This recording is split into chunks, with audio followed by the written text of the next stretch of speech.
Now we start this hour with breaking news. Russia has strongly rejected claims by European allies that late Kremlin critic Alexei Navalny was killed by Russia using toxin from poison dart frogs while being held in the Arctic penal colony. This comes after Britain, France, Germany, Sweden and the Netherlands said in a joint statement that analysis of samples from Navalny's body conclusively confirmed the presence of epibetidine, a toxin found in poison dart frogs in South America and not found naturally in Russia. The Russian government, which has repeatedly denied any responsibility for Navalny's death, has dismissed the latest allegations as a Western propaganda hoax. According to the Russian state's TASS news agency, while the Russian embassy in London said one must ask what kind of person would believe this nonsense about a frog. Now for this, we welcome retired Major General Sudhakarji. He's a senior geopolitical and strategic expert, joins us live from Jaipur. Thank you very much, Major General Sudhakarji, for joining us. Good to see you. Good morning. Now looking at this, Navalny, the Russian figure, do you think there could be other groups who would be motivated to do this to him too? What are we to make of these latest reports, both by Europe, the statements and the frog case, and also Russia?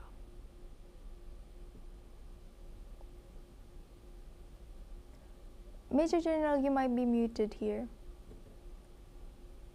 Sure. Thank you. Good morning, Asuma. Thank you for inviting me for your show. Thank Very you. interesting question you have raised.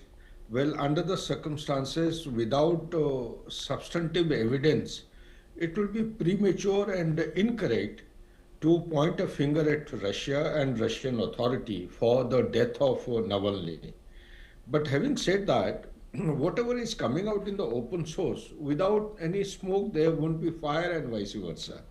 So there are not one or two countries, there are 5 countries who have together, based on the clinical analysis, they have narrowed down to a poison in the body of this gentleman, may his soul rest in peace, Navalny. And they say epibetidine. Epibetidine is a toxin found in poison dart frogs in South America and not found naturally in Russia. So if this poison has been found in his body, one needs to go to the background, little bit of background, and thereafter I'll roll back the question to you.